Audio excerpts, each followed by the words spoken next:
Hello students, तो आज हम लोग अगला लेक्चर पढ़ेंगे। स्टूडेंट्स, पिछले लेक्चर में आपको हम बताए थे रेफरेंस इलेक्ट्रोड क्या होता है। तो आज रेफरेंस इलेक्ट्रोड, जिसको हम संदर्भ इलेक्ट्रोड बोले थे, आज आपको उसी का कुछ प्रयोग करना है। यहाँ पर आज के क्लास में आपको बताएंगे। वहाँ पर जब रेफरेंस इलेक्ट्रोड आपको पढ़ा रहे थे तो वहाँ पर आपको बताए थे कि रेफरेंस इलेक्ट्रोड वैसे इलेक्ट्रोड को कहा जाता है जिसका विभव यानी कि पोटेंशियल आपको पता हो। ठीक है, आज हम उसी का प्रयोग करके किसी दूसरे इलेक्ट्रोड का विभव कैसे ज्ञात करेंगे, ये आज की क्लास में पढ़ाएंगे। हम रेफरेंस इलेक्ट्रोड का प्रयोग करके किसी दूसरे इलेक्ट्रोड का विभव कैसे ज्ञात किया जाता है, ये आज की क्लास में पढ़ाए होंगे। ये आज क्लास में पढ़ाएंगे। ध्यान दीजिएगा, अगर आपको पिछला लेक्चर समझ में नहीं आया है तो यह भी उतना समझ में नहीं आएगा। इसलिए अगर इस लेक्चर को आप देख रहे हैं तो इसके पहले आप लोग पीछे वाला लेक्चर देख लेंगे, लेक्चर नंबर 4। ठीक है, आइए हम स्टार्ट करते हैं अपने टॉपिक। और आज आपको बताएंगे कि रेफरेंस इलेक्ट्रोड, और बताए थे रेफरेंस इलेक्ट्रोड कौन होता है, याद है? मानक हाइड्रोजन इलेक्ट्रोड, जिसको सी बोले थे, SHE। मानक हाइड्रोजन इलेक्ट्रोड को रेफरेंस इलेक्ट्रोड बोले थे, और इसी का प्रयोग करके हम दूसरे इलेक्ट्रोड का इलेक्ट्रोड विभव निकालेंगे। तो आज के क्लास में यही आप सीखेंगे कि SHE यानी कि मानक हाइड्रोजन इलेक्ट्रोड का प्रयोग करके दूसरे इलेक्ट्रोड का इलेक्ट्रोड विभव कैसे हम निकालते हैं। तो आइए मेरे साथ आप लोग हेडिंग लिखेंगे यहाँ पर, कॉपर इलेक्ट्रोड का मानक इलेक्ट्रोड विभव, मानक इलेक्ट्रोड विभव ज्ञात करना। ठीक है, कॉपर इलेक्ट्रोड है जिसका इलेक्ट्रोड विभव आपको निकालना है। तो आपको बोल दिए हैं कि जिसका भी इलेक्ट्रोड विभव पूछेगा तुरंत उसको क्या करना है, मानक हाइड्रोजन इलेक्ट्रोड के साथ जोड़ देना है, क्योंकि मानक हाइड्रोजन इलेक्ट्रोड एक रेफरेंस इलेक्ट्रोड होता है जिसका पोटेंशियल पता रहता है। तो जब उसका पोटेंशियल मतलब इलेक्ट्रोड विभव पता है और इसका पता नहीं है तो हम तो निकाल ही सकते हैं ना। तो आइए देखते हैं कैसे निकालेंगे। पहले आप कॉपर इलेक्ट्रोड को हाइड्रोजन इलेक्ट्रोड के साथ जोड़ देंगे। चलिए, एक हम यहाँ ले रहे हैं हाइड्रोजन इलेक्ट्रोड, इसी के बगल में हम कॉपर इलेक्ट्रोड लेंगे जिसका हमको इलेक्ट्रोड विभव निकालना है। तो कॉपर इलेक्ट्रोड लेने के लिए आपको बोले हुए हैं कि इसमें कॉपर का आप एक छड़ ले लेंगे। चलिए, कॉपर का हम छड़ ले लिए। यह भी आपको बोला गया है कि जिस धातु का ये छड़ लेंगे उसी का इसमें लवण का विलयन होना चाहिए। चलिए, हम उसी का लवण विलयन CuSO4 ले लेते हैं। ठीक है, इसके बाद हाइड्रोजन इलेक्ट्रोड कैसे बनता है यह भी आपको बता दिया गया था। बोले थे इसमें कि प्लेटिनम का तार रहता है, ये प्लेटिनम का तार होता है, PT तार हम लिख देते हैं, समझ लीजिएगा, प्लेटिनम का तार है। क्लियर है? अब इसमें बोलो तो इसमें विलयन किसका लिया जाता है, तो इसमें विलयन लिया जाता है HCl का। कोई भी अम्लीय विलयन ले सकते हैं, कोई दिक्कत नहीं है। इसमें अम्ल का विलयन होता है। और यहाँ पर क्या होता है कि हाइड्रोजन गैस को इसमें दिया जाता है। किसको दिया जाता है? तो हाइड्रोजन गैस H2 गैस को इसमें दिया जाता है। ठीक है, इसके बाद आपको करना क्या है कि ये हो गया हाइड्रोजन इलेक्ट्रोड, ये हो गया कॉपर इलेक्ट्रोड। समझ रहे हो मेरी बात? अब क्या करना है आपको कि इसको जोड़ देना है। चलिए, हम इसको जोड़ दे रहे हैं ऐसे। जैसे ही जोड़ेंगे दोनों सेल के अंदर में क्या होगा, रिएक्शन इसमें स्टार्ट हो जाएगा। इसके अंदर में भी अभिक्रिया शुरू हो जाएगा और इसके अंदर में भी अभिक्रिया शुरू हो जाएगा। समझ लो मेरी बात। ये कॉपर CuSO4 है तो यह टूटेगा कैसे, कॉपर पर 2+ देगा और SO4 पर 2- देगा। ये देखिए HCl है तो H+Cl-, यानी कि यह क्या देगा हमको, H+ देगा। सुनते जाना ध्यान से। ये एक बात और है, यहाँ पर कह रहा है कॉपर इलेक्ट्रोड का मानक इलेक्ट्रोड विभव ज्ञात कीजिए। तो आपको बताए थे लेक्चर नंबर 4 में कि इलेक्ट्रोड विभव को ही मानक इलेक्ट्रोड विभव कहा जाता है। कब, जब यह मानक स्थिति में होता हो। मानक स्थिति मानक शर्तों पर होता हो। मानक शर्त क्या है आपको बता दिए हैं। सांद्रता 1 होना चाहिए, दाब 1 atm होना चाहिए और तापमान 25 डिग्री सेल्सियस होना चाहिए। अगर ये 3 शर्त है तो उस इलेक्ट्रोड को हम बोलेंगे मानक इलेक्ट्रोड और उसमें जो विभव उत्पन्न होगा उसका नाम होगा मानक इलेक्ट्रोड विभव। तो यहाँ पर हम मानक इलेक्ट्रोड विभव निकालना है तो सीधा सा बात है कि इसमें जो कॉपर प्लस है, ध्यान देते रहना, कॉपर प्लस है, इस आयन की सांद्रता 1 होनी चाहिए। सांद्रता मतलब भूत नहीं, मोलरता को बोला जाता है, हो गया है बिलियन में। इसके बाद तापमान होना चाहिए 25 डिग्री सेल्सियस। अगर इसको केल्विन में बदलेंगे और लिखा हुआ है एया तो 273 इसमें जोड़ दीजिएगा, 298 केल्विन कह दीजिए। यहाँ पर देखिए, यहाँ पर भी हाइड्रोजन गैस है ना, तो इस बार इसका प्रेशर लेंगे। गैस है तो उसका प्रेशर होना चाहिए कब, मानक शर्त पर 1 atm। बोलो इसमें H+ है तो H+ आयन की सांद्रता कितना होना चाहिए, 1 होना चाहिए। तापमान बोल दीजिए 25 डिग्री सेल्सियस। क्लियर है। तो क्या ये दोनों जो अर्ध सेल है क्या मानक शर्त पर है, तो इसमें जो विभव उत्पन्न होगा उसका नाम होगा मानक इलेक्ट्रोड विभव। और आपको लेक्चर नंबर 4 में बताए थे कि मानक हाइड्रोजन इलेक्ट्रोड यानी कि SHE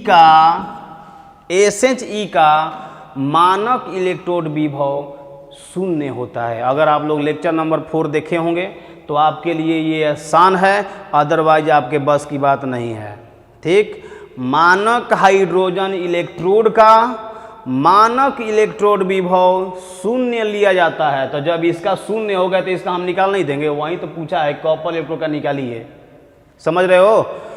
तो अब यहाँ पर हम इसी तरह जोड़ देंगे। यहाँ पर होता है लवण सेतु, तो हम लवण सेतु से हमको मतलब नहीं है, हम इसी तरह से बना दिए लवण सेतु और इसमें भरा जाता है KCl।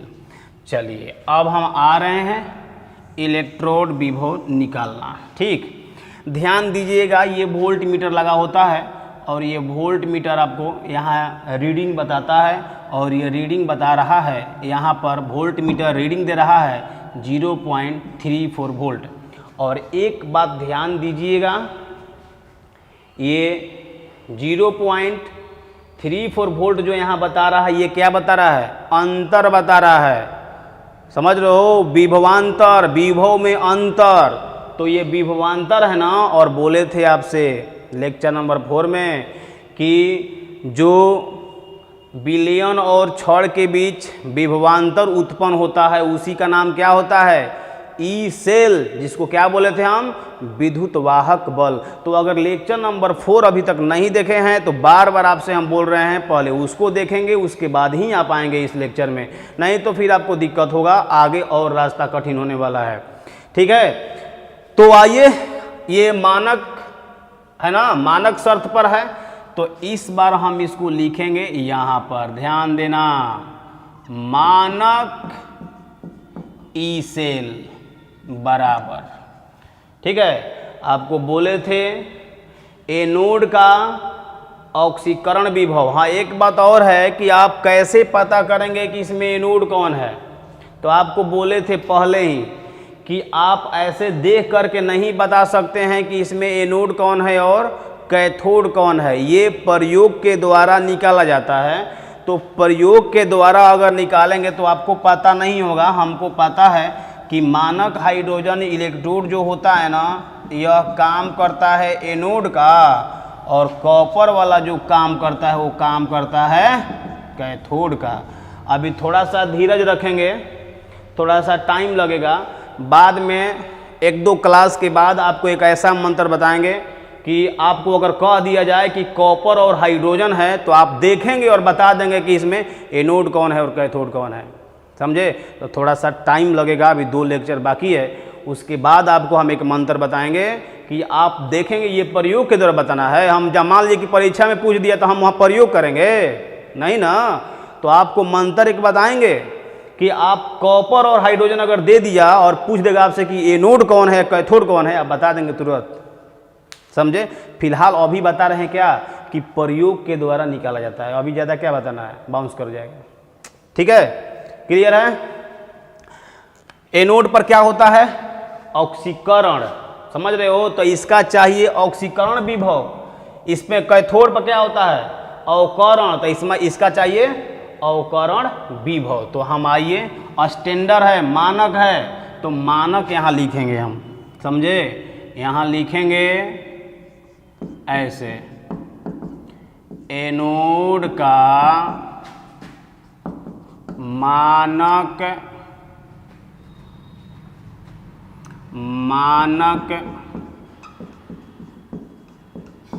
ऑक्सीकरण विभव प्लस, सुनते जाना, कैथोड का मानक अवकरण विभव, ठीक है। अब यहाँ से ध्यान दीजिएगा, ये है मानक ई सेल, तो मानक ई सेल का वैल्यू आपको प्रश्न में दिया हुआ है, इसलिए आपको टेंशन नहीं लेना है, समझे। एनोड का मानक ऑक्सीकरण, एनोड इसमें कौन है, ये है ना SHE, मानक हाइड्रोजन इलेक्ट्रोड। तो यहाँ लिखेंगे, ध्यान देना, मानक ऑक्सीकरण विभव SHE का, समझे। अरे वही तो एनोड है ना, SHE ना एनोड है, तो हम नहीं कह सकते हैं एनोड के जगह पर लिख दीजिए मानक हाइड्रोजन इलेक्ट्रोड, तो लिख तो दिए हैं SHE, उसी को बोलते हैं। प्लस यहाँ देखो, कैथोड का मानक अवकरण, तो कैथोड इसमें कौन है, कॉपर इलेक्ट्रोड, तो हम यहाँ लिख सकते हैं कॉपर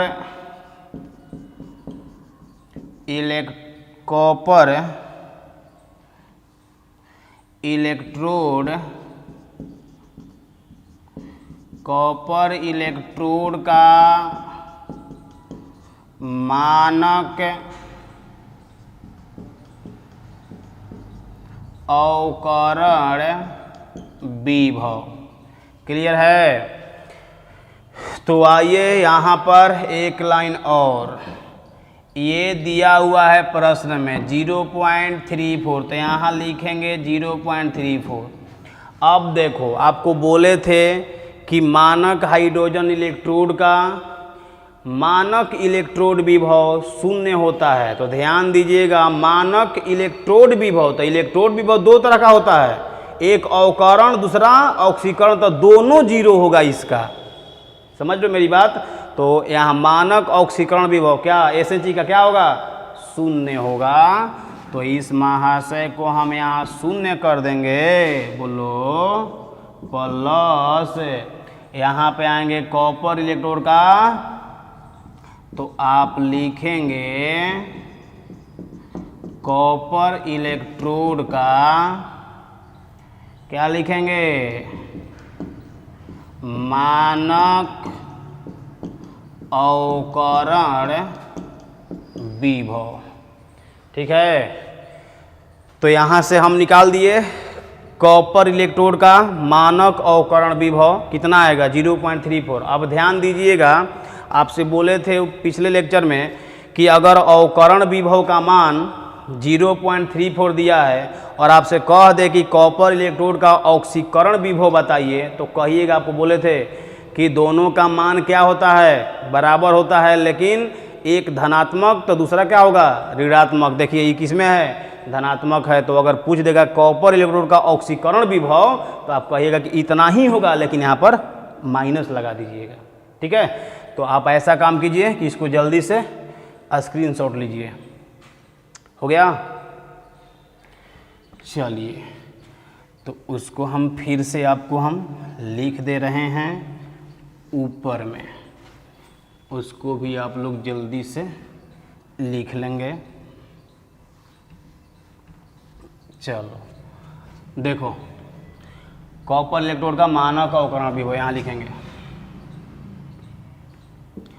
कॉपर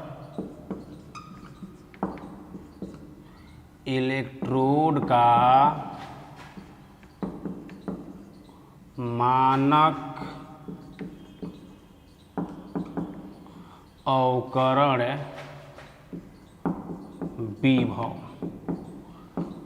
कितना होगा, तो आप यहाँ लिखे हुए हैं, यहाँ पर मानक क्या हुआ 0.34 वोल्ट। अब आपको क्या करना है, इसी का ऑक्सीकरण विभव का मानक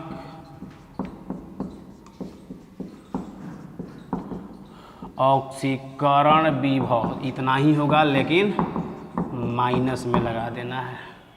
ठीक है, तो इसको भी आप लोग जल्दी से लिखिए।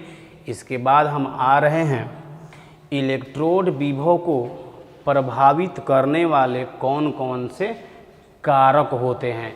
यानी अब आपको पढ़ाएंगे कि सेल में जो इलेक्ट्रोड विभव है वह किन किन बातों पर निर्भर करता है। ठीक है, काफ़ी महत्वपूर्ण टॉपिक, और ये 12th बोर्ड में आ सकता है कि इलेक्ट्रोड विभव को प्रभावित करने वाले कौन कौन से कारक हैं, कारक को लिखिए।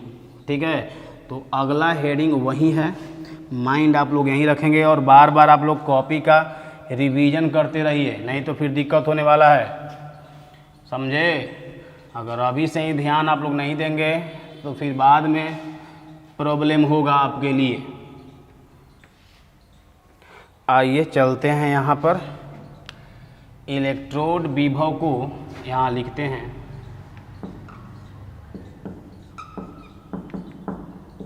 इलेक्ट्रोड विभव को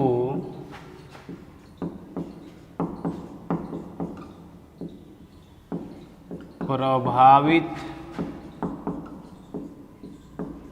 करने वाले कारक। ठीक है, चलिए यहाँ लिखेंगे, अच्छा से समझते चलिएगा। इलेक्ट्रोड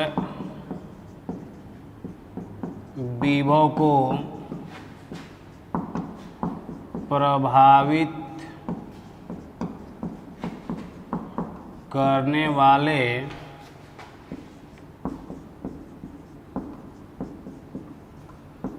निम्नलिखित कारक हैं। ठीक है, आइए देखते हैं सबसे पहले कि फर्स्ट नंबर में इलेक्ट्रोड विभव किन किन बातों पर निर्भर करता है। उसमें सबसे पहले आपको हम बताएंगे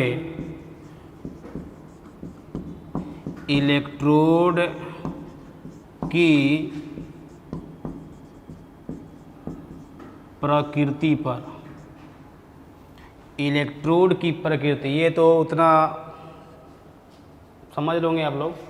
इलेक्ट्रोड की प्रकृति, जैसे मान लीजिए कि जिंक का इलेक्ट्रोड है तो इसका इलेक्ट्रोड विभव दूसरा होगा, कॉपर का इलेक्ट्रोड है तो इसका इलेक्ट्रोड विभव दूसरा होगा, सिल्वर का इलेक्ट्रोड है तो इसका इलेक्ट्रोड विभव दूसरा होगा। तो ये इलेक्ट्रोड की प्रकृति पर निर्भर करेगा इलेक्ट्रोड विभव। ठीक है, ये तो आप लोग समझ रहे होंगे। नंबर सेकेंड, दूसरा नंबर में आपको बताएंगे बिलियन में, ध्यान देते रहना, बिलियन में आयन की सांद्रता, बिलियन में आयन की सांद्रता पर भी निर्भर करेगा। आयन की सांद्रता, ये जैसे मान लीजिए कि इसमें जिंक का छड़ है तो इसमें किसका बिलियन लेते हैं, Zn-SO4, तो ये देगा ना यहाँ पर Zn++ है, तो इसमें कितना इसका सांद्रता है। सांद्रता मतलब समझ में आता है ना, मोलरता, मोलरता नहीं बुझाता, समझ लीजिएगा कि वो आयन की सांद्रता का मतलब यहाँ मात्रा से है, कितना मात्रा है, अगर ज़्यादा है कि कम है इस पर निर्भर करेगा कौन सा, इलेक्ट्रोड विभव। ठीक है। नंबर थर्ड, तीसरा नंबर में है दाब। अगर गैस इलेक्ट्रोड है जैसे कि हाइड्रोजन इलेक्ट्रोड है तो दाब पर भी निर्भर करता है। ये जान लीजिएगा, सिर्फ ये किसके लिए है, तो गैस इलेक्ट्रोड के लिए है, गैस इलेक्ट्रोड के लिए। गैस इलेक्ट्रोड का इलेक्ट्रोड विभव दाब पर निर्भर करेगा। और सबसे फेमस है ताप, ध्यान दीजिएगा, ये ताप जो है, ताप काफ़ी फेमस है इसमें, और इसी के बारे में आपको हम डिटेल में पढ़ाएंगे। तापमान, अगर आपके घर में इन्वर्टर का बैटरी है तो देख लीजिएगा, उस बैटरी पर लिखा होता है तापमान, किसी पर 27, किसी का 25 डिग्री सेल्सियस, देखिएगा बैटरी पर, आज ही जाकर देख लीजिए, लिखा रहता है। ठीक है, तो तापमान पर भी इलेक्ट्रोड विभव निर्भर करेगा। और ये पढ़ने के लिए इसमें डिटेल में हम चलेंगे, और इसके लिए एक समीकरण है, नेर्नस्ट समीकरण। ठीक है, तो आज आपको हम वहीं स्टार्ट करेंगे, इसके बाद कि नेर्नस्ट समीकरण होता क्या है, जिसको इंग्लिश में नर्स्ट इक्वेशन बोला जाता है। ठीक है, तो आप लोग ऐसा कीजिए कि इसको जल्दी से स्क्रीनशॉट लीजिए, और अगला हेडिंग है नेर्नस्ट समीकरण, मिटा दे इसको। चलिए, तो ये ताप का प्रभाव पढ़ने के लिए ही नेर्नस्ट का समीकरण यहाँ पर आएगा, आइए उसको देखते हैं। ठीक है, समझते चलिएगा, ये काफ़ी महत्वपूर्ण है, और यहाँ से क्वेश्चन 12th बोर्ड में आना ही आना है, अगर नहीं आएगा तो जो कहिएगा वो। 12th बोर्ड में यहाँ से क्वेश्चन आना ही आना है, यहाँ पर देखिएगा।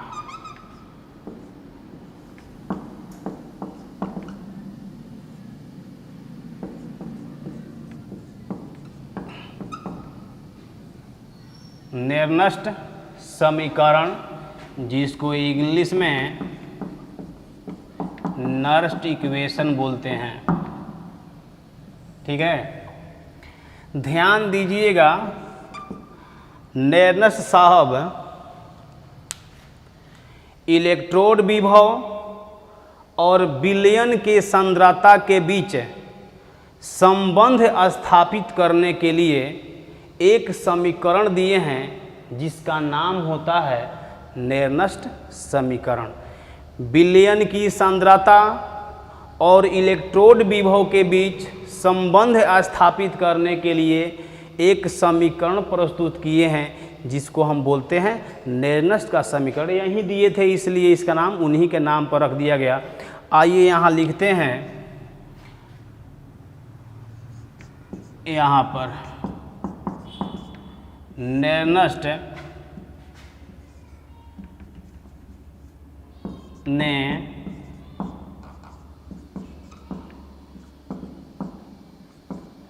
इलेक्ट्रोड विभव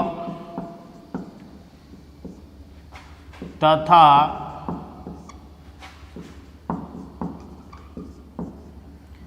विद्युत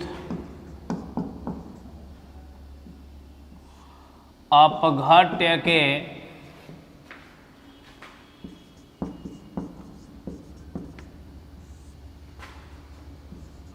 विलयन के सांद्रता के बीच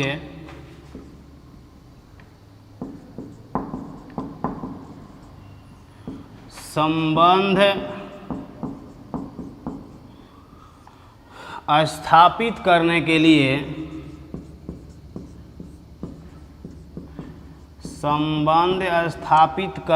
लिए एक समीकरण प्रस्तुत किए हैं जिसे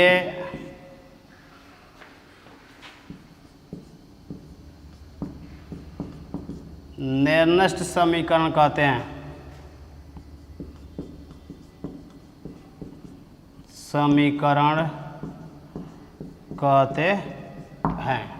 ठीक है। अब आप उस समीकरण को देखेंगे कि ये साहब जी कौन से समीकरण को दिए हैं। ठीक है ना। तो पहले आप लोग इसका स्क्रीनशॉट लीजिए क्योंकि इसको हम मिटाएंगे। हो गया। ठीक है। तो आइए इसको हम मिटा करके निर्दिष्ट समीकरण को लिखते हैं कि ये कौन सा समीकरण दिए हुए हैं। आइए यहाँ पर चलो ध्यान दो। यहाँ ये दिए हुए हैं E = स्टैंडर्ड E, ये है मानक इलेक्ट्रोड विभव इक्वल टू ये इलेक्ट्रोड विभव इक्वल टू मानक इलेक्ट्रोड विभव माइनस ये होता है RT/NF और ये होता है ln/Q। तो साहब जी का इक्वेशन यही था, नर्नस साहब का इक्वेशन यही है। ठीक है। अब ध्यान दीजिएगा, आपको रासायनिक बलगतिकी जब हम पढ़ा रहे थे तो वहाँ पर बोले थे कि अगर आप चाहते हैं इस ln को लॉग में बदलना, तो 2.303 से इसमें गुणा करना पड़ेगा। ठीक है। तो आइए इसको ln को हम लॉग में बदलेंगे क्योंकि सारा काम लॉग में, लॉग से आप छूटने वाले नहीं हैं। रासायनिक बलगतिकी में लॉग का बहुत ही प्रयोग था और इसमें भी लॉग का प्रयोग है, इसलिए आप छूट नहीं सकते हैं।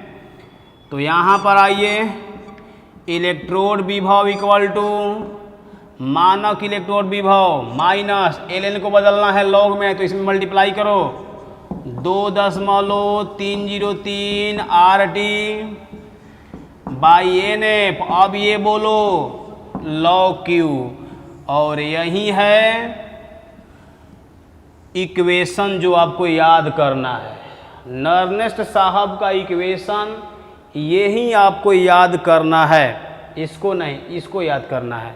समझ रहे हो? क्योंकि इसी का हम प्रयोग हमेशा करेंगे, चाहे क्वेश्चन बनाना हो या एग्जाम में कहीं पूछेगा तो इसी को आपको लिखना भी पड़ेगा। ठीक है ना। तो आप देखिए इसमें कौन क्या है सब आपको हम बता रहे हैं। ई बोलिए क्या है, तो ई है इलेक्ट्रोड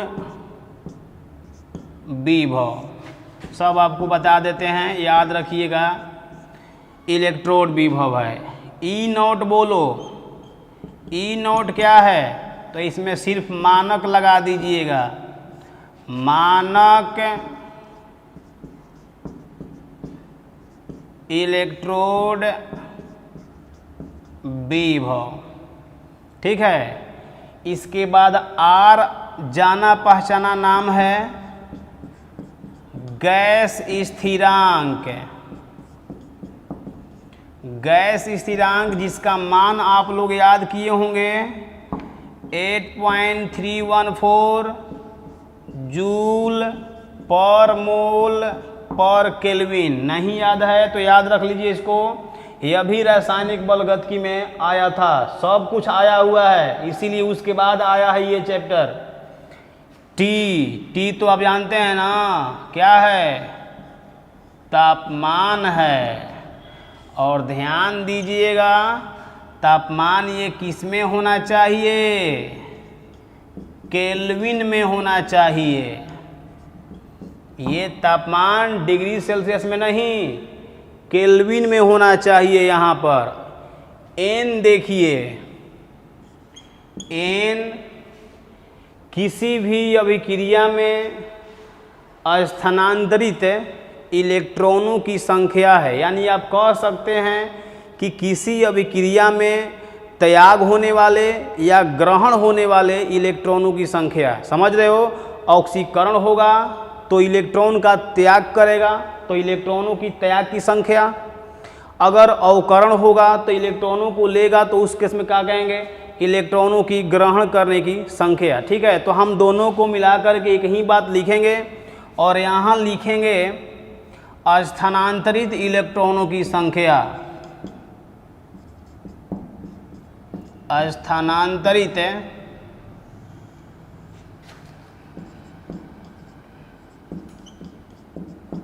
इलेक्ट्रॉनों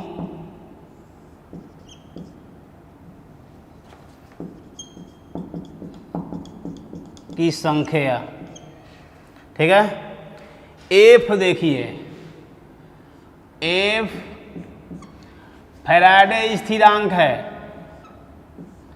एफ क्या है? फैराडे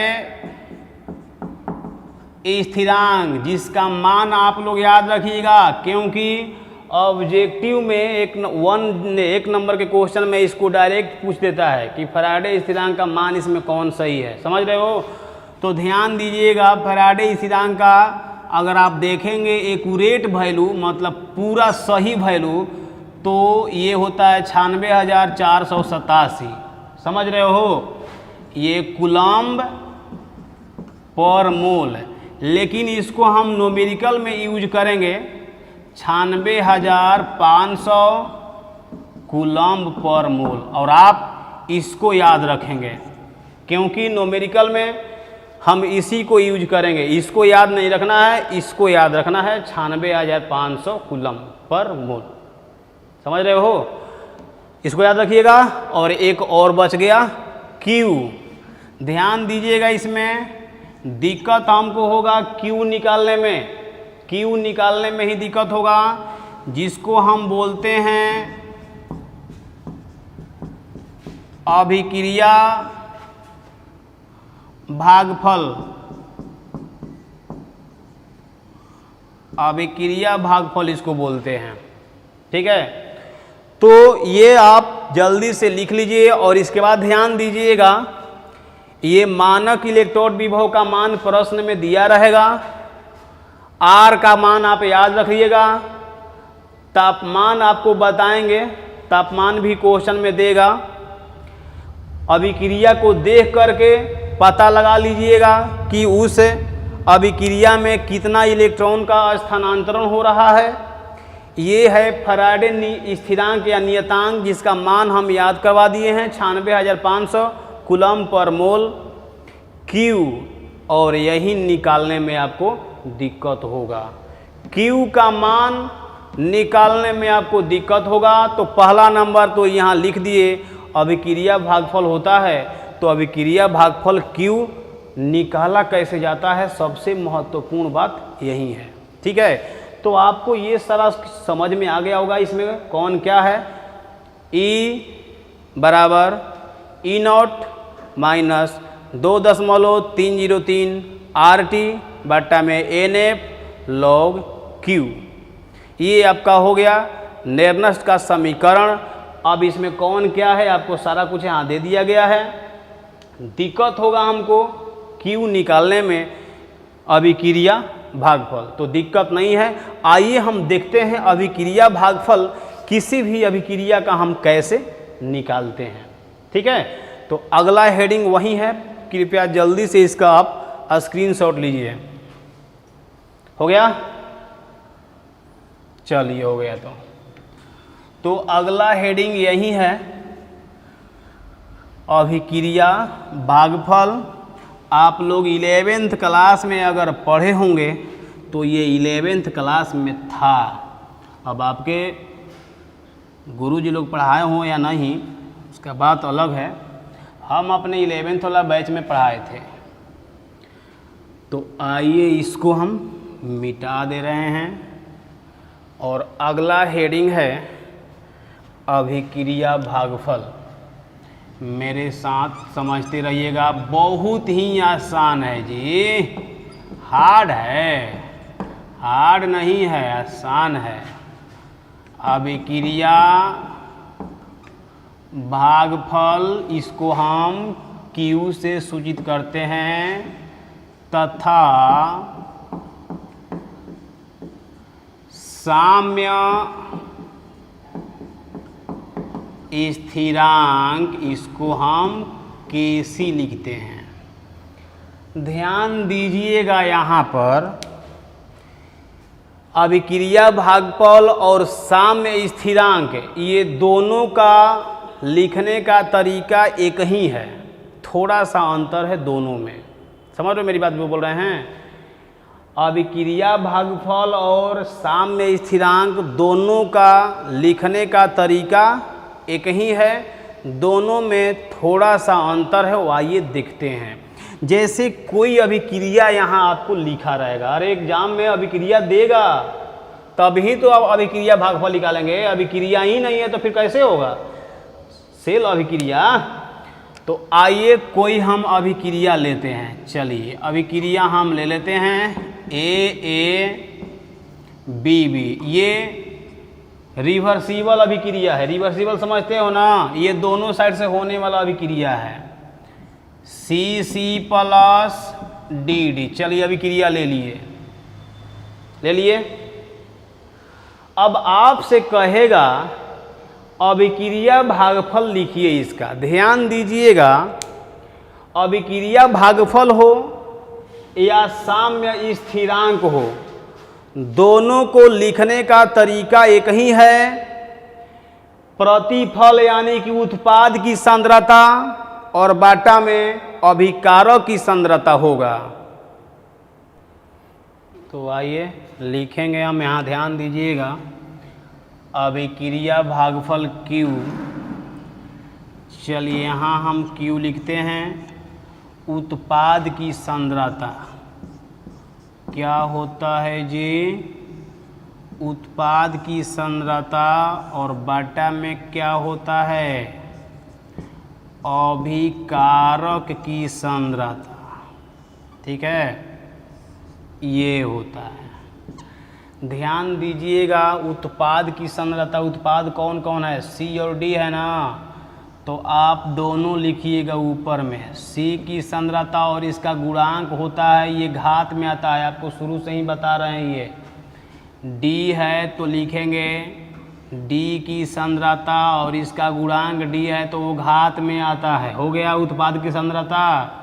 बाटा में अभिकारक की सांद्रता, तो सेम उसी तरह से है, आप यहाँ लिखेंगे A की सांद्रता, इसका गुणांक होता है घात में, B की सांद्रता, इसका गुणांक होता है घात में। क्लियर है? ठीक है, ध्यान दीजिएगा, इसमें थोड़ा सा दोनों में अंतर होता है। यह Q जो है अभिक्रिया भागफल, हम अभिक्रिया के किसी भी समय पर निकाल सकते हैं। जैसे ये अभिक्रिया शुरू हुआ, 2 मिनट हुआ, 3 मिनट, 4 मिनट, 5 मिनट, कभी भी हम इसको Q निकाल सकते हैं।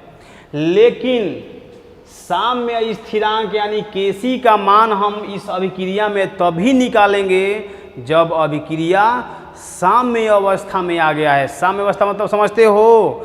साम्य अवस्था का मतलब अभिकारक उत्पाद में, तो उत्पाद भी अभिकारक में। अगर दोनों तरफ से अभिक्रिया होना चालू कर देगा, इधर से इधर, इधर से इधर, तो उस स्थिति को हम बोलते हैं साम्य अवस्था। और जब ये अभिक्रिया साम्य अवस्था में आ जाएगा, उसी समय हम साम्य स्थिरांक Kc लिखेंगे। बाकी किसी भी समय पर हम निकालेंगे तो उसको हम क्या बोलेंगे, अभिक्रिया भागफल बोलेंगे। समझ रहे हो? तो यहाँ हम लिख देते हैं किसी भी समय पर निकाला जाता है, किसी भी समय पर निकाला जाता है। ठीक है, अब कहेगा केसी। केसी कब निकालेंगे? जब यह अभिक्रिया साम्य अवस्था में आ गया। लिखने का तरीका तो वही है, केसी बराबर वही लिखेंगे हम। क्या लिखेंगे? उत्पाद की सांद्रता। ध्यान देना, यहाँ इसको भी लिखने का तरीका वही है, उत्पाद की सांद्रता बटा में बोलो क्या होगा? अभिकारक की सांद्रता। समझ में आ रहा है? क्लियर है?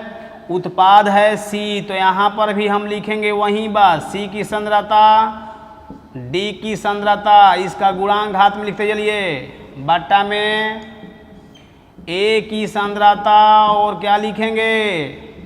बी की सांद्रता। ये हो गया। लेकिन ये कब लिखेंगे? जब अभिक्रिया साम्य अवस्था में आ जाएगा। तो यहाँ हम लिख दे रहे हैं, इसकी गणना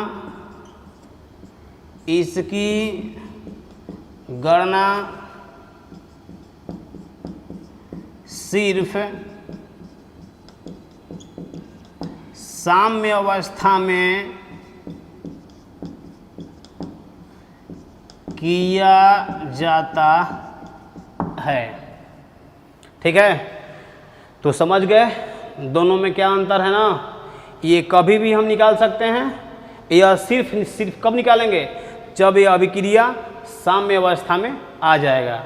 ठीक है, तो इसको जल्दी से स्क्रीनशॉट लीजिए। और इसके बाद हम बता रहे हैं आगे का टॉपिक कि नेर्नस्ट साहब का जो समीकरण था उसको हम आरटीपी पर कैसे प्रयोग करेंगे। ध्यान दीजिएगा, पहले इसको प्रिंट करो, उसके बाद हम अपना आगे का लेक्चर स्टार्ट करेंगे। हो गया ये? चलो, तो इसको हम मिटा दे रहे हैं और अगला टॉपिक आप देखेंगे कि नेर्नस्ट साहब का जो समीकरण था उसको हम आरटीपी पर कैसे प्रयोग करेंगे। चलो ध्यान दो, बस हो जाएगा तुरंत, थोड़ा सा टाइम और लगेगा।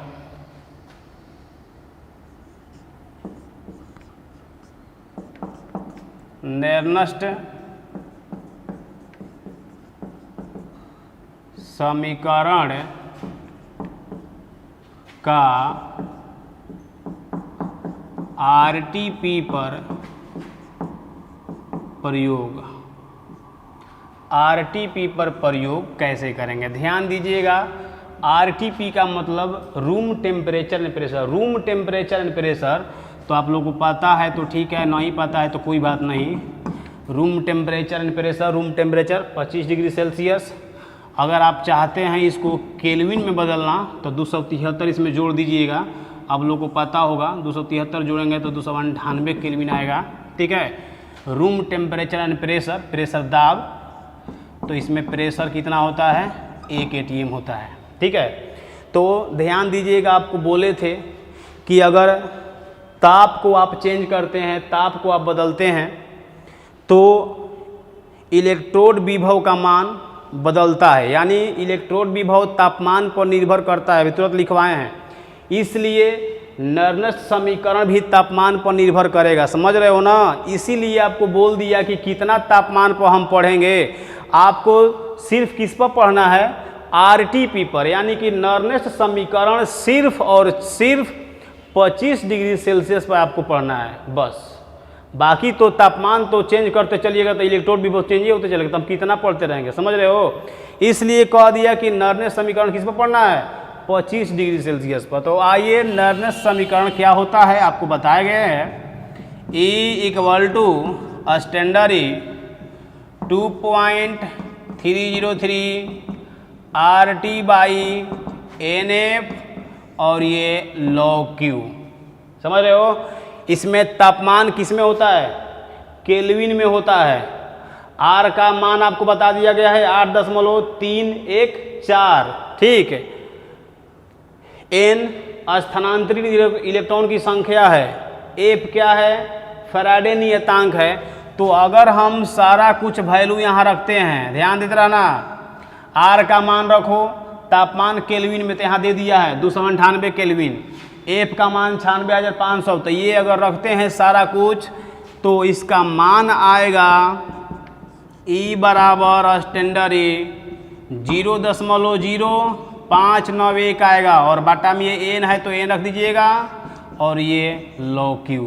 इसी को आपको याद रखना है, न्यूमेरिकल में हम इसी को यूज करेंगे, ध्यान दीजिएगा, इसी को हम यूज करेंगे हमेशा न्यूमेरिकल में, ठीक है।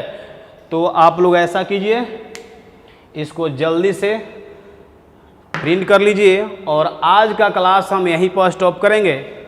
मिलेंगे आपसे हम अगले लेक्चर में न्यू टॉपिक के साथ, तब तक के लिए हम यहीं पर ब्रेक लेंगे। आप लोग अच्छा से नोट्स बना करके रिवीजन करते रहिएगा, समझ रहे हैं। रिवीजन करेंगे तो आगे का क्लास आपके लिए बहुत आसान होगा, अगर रिवीजन नहीं करेंगे तो फिर आपके लिए दिक्कत होगा, ठीक है। तो इसको जल्दी से स्क्रीनशॉट ले लीजिए। ओके, थैंक यू आज क्लास में प्रेजेंट होने के लिए।